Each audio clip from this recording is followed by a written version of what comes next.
Now, you might be wondering, what in the world could possibly make a man so mad to the point where he disintegrates everything on his desk? Well, if you must know, it's just another night with the boys, isn't it? You see, video games are a special type of media that can evoke emotion in a way other forms of digital entertainment just can't. As shown in this wonderful clip, rage is the emotion usually brought out when in the act of gaming. Many gamers, like myself, are aware of how easy it is to become enraged while playing, especially when you just sold the bag against a 12-year-old named Jimmy who just came home from school and failed his spelling test. But, my friends, rage isn't the only emotion that games can make you feel. No. There is another side of gaming that is much less talked about. I'm talking about those nice, warm, fluffy, cozy games. These games give you some time to relax and take it easy compared to the fast, action-packed adventure you get with other games. These two sides of games couldn't be any more opposites than they already are. Sure, they might be part of the same media industry and might have little things in common, but they are still insanely different. So, without further ado, let's talk a little bit more about these two sides of video games. Alright, so first, let's cover those super fast, action-packed games, shall we? But hold on, wait a minute. What actually causes players to physically start to tweak out to the point where they put their entire household in danger? Well, honestly, it could be a number of reasons.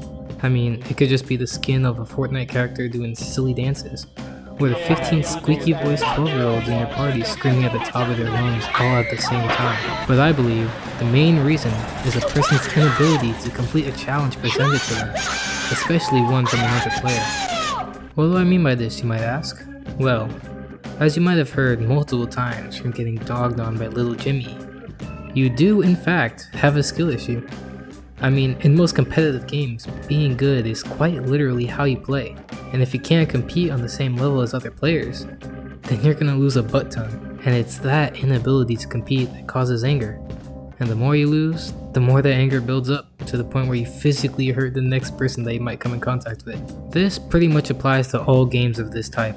Competitive shooters, fighting games, and sports games can all cause players to want to commit the most vile crimes against humanity over the pixels on their screen. But wait, there's more. Playing against other people isn't the only way to piss off players. Even single player games that have insanely difficult challenges can have players trying for hours or even days to beat it, each failing attempt slowly ripping away at their sanity. Many Souls-like games are known for these type of grueling bosses that can take multiple attempts just to understand their movements. Okay, so we know why these games cause anger now, but why do players still play them? Well, some players just appreciate the challenge. To them, victory achieved from beating an insanely difficult task feels much better than beating an easy one. I mean, nothing beats that euphoric feeling of finally nailing something in after failing countless times. Even if they do get angry from all the losses, that boost to your ego when you finally win is very addicting. Next, we're gonna do a complete 180, cover the exact opposite side of gaming. That's right, it's time for them cozy games. Alright, so moving away from the dangerous and oh so scaly side, let's look at something more bright and bubbly. Cozy games, as the name suggests, make you feel comfortable and warm while playing them.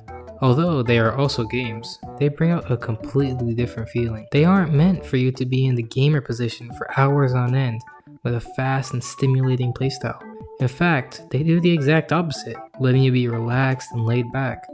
It's a completely different vibe that anyone could enjoy. Like the faster paced action games, these games also span across many genres, like puzzle games, farming sims, life sims, etc. There are even some dungeon crawlers that fall under the cozy game type. Even across the many genres, they all keep the same feeling of comforting the players. But for one reason or another, they get a bad rep among many quote-unquote gamers. It might be because the style of play for many of these games are too cute for them, or that the gameplay is too slow and boring. But a huge factor might be because that women are a huge chunk of the player base, so they quickly become stereotyped as girly games, like a game that you can't let your homies know that you actually mess with. But to me personally, these games are just as good.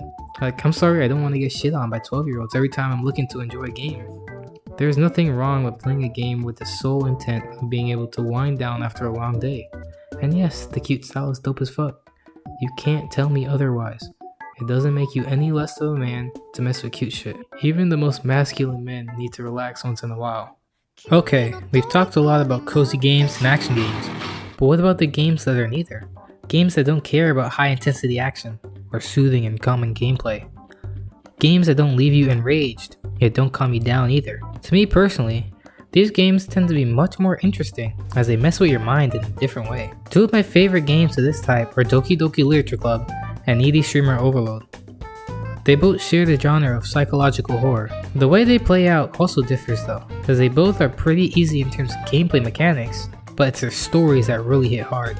Instead of being angry or calm, you would most likely be left being shocked or bewildered when you finish these games. Psychological horror games like these are my personal favorites.